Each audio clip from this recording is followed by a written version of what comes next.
Hi, it's me, Valerie. Somebody's eyeballing this bench and they want to come and sit at this bench because there's a little bit of sunshine over here, but I just put my camera on it.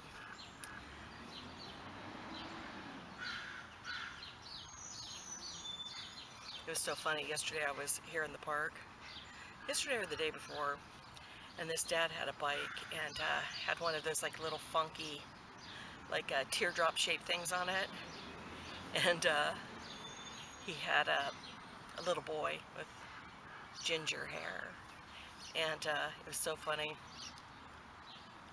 My lips are dry. He put this, he put his little kid in that, in that little camper and drove him by me. And I was like, hey, how are you doing? And the little kid gave me the mad dog eyes. He was like, yeah, he was not in a happy mood. And it's just so funny. It's like some people always have that like grouchy look or bad mood face or whatever. But it's just I don't know. I love to talk to kids and try to get a smile out of them. But he was like, yeah, nope, not happening, not happening today or ever probably. Oh boy. And it's a beautiful day here in Southern California, like 70 degrees, and the sun's not popped out completely. It's got like overcast, and it's really nice. I'm just gonna walk around and see if I can get some pictures of horses or uh, people walking their dogs, or the other day I found there was a lady. I thought she had a goat. It wasn't a goat. And then I was like, she was on the other side of the Los Angeles River, and then I thought, well, it's must be a huge white fluffy dog. And then I walked over. I was with my friend Monica, and we walked over on the other side of the river, and it was a friggin' miniature cow. I had no idea that they were breeding miniature cows, and then I went and looked it up on YouTube, and you can milk them. You can use them for beef, and the miniature cows, they have, I saw this guy that was breeding longhorns, and, I think like 36 inches high. Amazing. And I guess a lot of people are homesteading these days, and so they're wanting smaller animals, smaller cows, and so you can still have like a whole herd of cows. And one of the breeders was saying that they don't do as much damage to the environment, to the ground. I guess just like walking and grazing and whatever. I mean, yeah, if it's quarter of the size, it's going to eat a lot less. So I would love to have one. I do have a horse property. I'm allowed to have 2 horses on my property. It's in the city, but it's an equestrian neighborhood, so you're allowed to have 2 horses in the neighborhood, or on your property. But I don't know. You can have.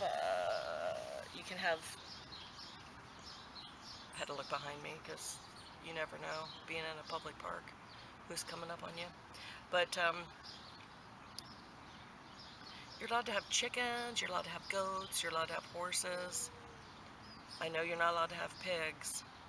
And I don't know about miniature cows. I have no idea. But I wonder if this is even... Hello? If I put it there and my camera drops... Whoa. This is the only camera I have. And if it drops, I'm gonna have to buy a new camera, which I need anyway, because I can't walk around with this one because it has no stabilizer in it. But anyway, sure would like to have one of those miniature cows. It'd be so friggin' cool. I'm gonna see if I can scoot back. Can you see me? Okay. Always have this shirt on. It's my walking shirt. Or the other one. My friend Hilda. She gives me all of her clothes after she uses them. And I love hand-me-downs. I hate buying new clothes. And the reason I hate them, not because I don't like to pay for them, but because they're so stiff, you know? It's like, I just bought this new pair of bib overalls that I have to do a lot of yard work. I have a really bad gopher problem and a yard that's just destroyed. So I got these bib overalls so I could start getting out and working in my yard. What is that place that I got them from? What is the name of that place? Keep forgetting it. Something Trading Post. Duluth Trading Post. I love them. And they do have a little bit of stretch, but they still are just not washed enough and stiff. I hate putting on stiff clothes. The last pair of bib overalls I had were like from the thrift store and they cost $1. And I wore them for, I think, I do believe 10 years. Almost every day of my life. And I loved them. They were baggy. And they just hung on me. And it was great. Like, I felt like I could do anything. And I went anywhere and everywhere I wanted. Any restaurant I wanted. Just wear my old bib overalls and a t-shirt. And that's what I did. And I do not like getting dressed up. You know, the most I'm going to get dressed up is a pair of cowboy boots, which I just got a new pair from my sister in Texas. And cowboy boots, jeans, and a t-shirt. And that's dressed up to me. And that's where I feel comfortable. You know, it's like, if they say I can't come in looking like that, then I'm not going in, because I'm just not a person that likes to get dressed up. I appreciate clothes and I like other people dressed up, and I admire fashion. I love fashion. Like, my favorite TV show or reality TV show is, what is that thing? Project Runway. I love watching people design clothes, and I love seeing other people wear really cool outfits. But for myself, nope, I don't feel comfortable in them. So, I don't wear them.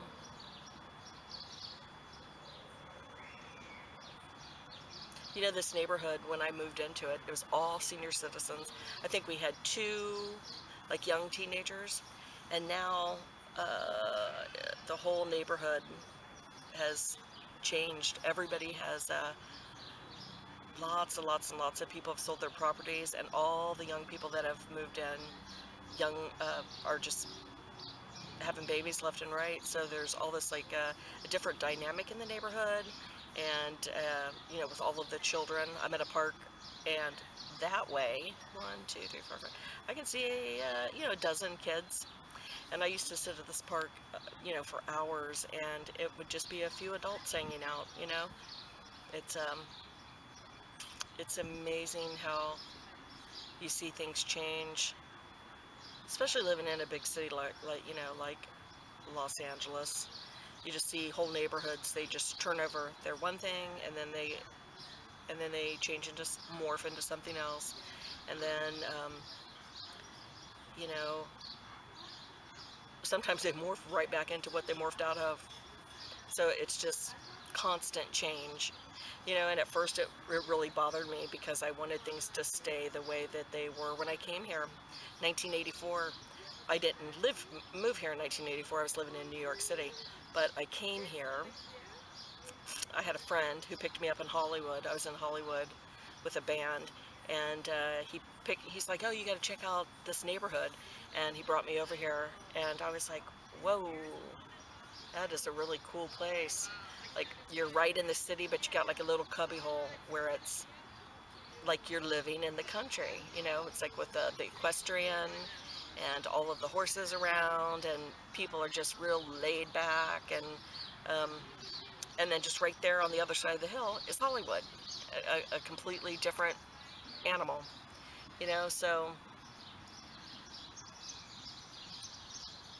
you know, you constantly hear things that are bad about big cities, but there's just like little pockets all over the place, and you're just in and out of them. And that's where you find these like really great places, and great people. Just find a little area where they can be happy, and then that's where they go. So,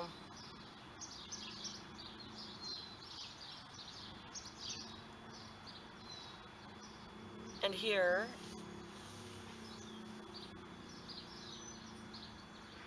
in this particular neighborhood, what's really cool about it is a lot of freaking trees. They encourage a lot of tree planting, you know. They give you three free trees for your front yard, and they'll give you three free trees for your backyard, to create shade. So I have three pink Trump. I planted the same tree, which is probably not smart, but I did, did it anyway. A big, the city put a sycamore uh, in their area up by the street in front of the wall. And then I put three of the same tree because I wanted to create a, this canopy. Because in the spring, they lose all of their leaves, and they just create this incredible pink flower. It's pink trumpet tree. I think in it's indigenous to Mexico, so it's drought tolerant, and flowers only last for like a month. But then on the summer months, you have all of your green leaves again, and so you have a really nice amount of shade. And but what's interesting is when new people move in and they have these huge trees in their front yard, they chop them down. It happens every time somebody is in a new house. They chop down the trees, and I think it's because they're proud of their new home, and they want to see it when they drive up. They want to be able to see the house, and yeah, you can't see my house. It's just covered in trees, but I like it that way. I like having, being able to sit in the front yard and just have the shade over me. It's much more important than seeing, a house. And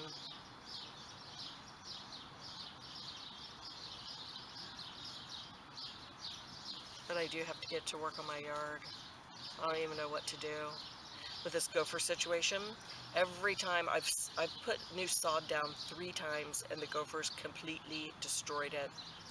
So right now I think we just caught our, I think we're on 36 gophers,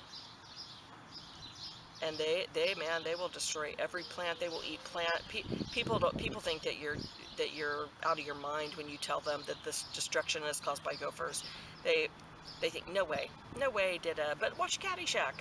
Caddyshack is, you know, the guy who directed Caddyshack lives not far from here, and right on the other side of that mountain, and that's where the gophers come from, is that pollywog. And it's just, you know, Griffith Park, the Hollywood Hills, the big golf course, and then they just tunnel right in. It just never stops. It's like relentless. I've tried everything, putting down, digging up the yard, putting down really, really, really tight metal mesh, and then, you know, uh, laying the sod on top of it. And one time I did the mesh and then rock. Well, first fabric, and then covered it in truckloads of rock. And it took no time until they just burrow up, and then you got big mounds of dirt over your rock, and then your rock thousands of dollars of destruction, never ending destruction, you know. Um, and there's nothing you can do except for just, trap, trap, trap, trap. I can't poison because I have dogs. I have little dogs, and I hate to kill little creatures, but yeah, they're killing me. It's like one of us has got to go, and it's gonna be the gophers, not me. So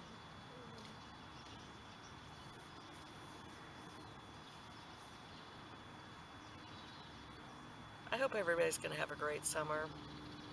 I hope things are going to calm down, and people are going to get their wits about them. It's I just got a message on one of my on one of my videos this morning, and the person said something that I've been thinking about a lot, and it's to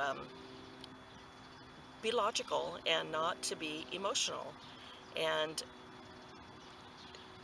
I listen to talk radio in the morning, and that's something that is discussed a lot. We are living in a time when it's just people are just so emotional. And when you get emotional, you don't stop and think. You don't, you don't use your noggin. And then it's like, we are propagandized here, you know, probably everywhere, but here, propaganda is a big thing. And if you are really just not using your critical skills, you're gonna be in trouble, because that's when the emotion gets a hold of you. When you're driven by emotion, everything goes wrong. So let's get it right this summer. Let's think. Let's get our shazizis together and think about things. Okay, you guys, I'm gonna get back to my walk-in and stop my talking. Okay, hope you guys are having a great day. And hey, you can give me a thumbs up. I never get any thumbs up, so give me a thumbs up. Okay, talk to you guys later. Bye.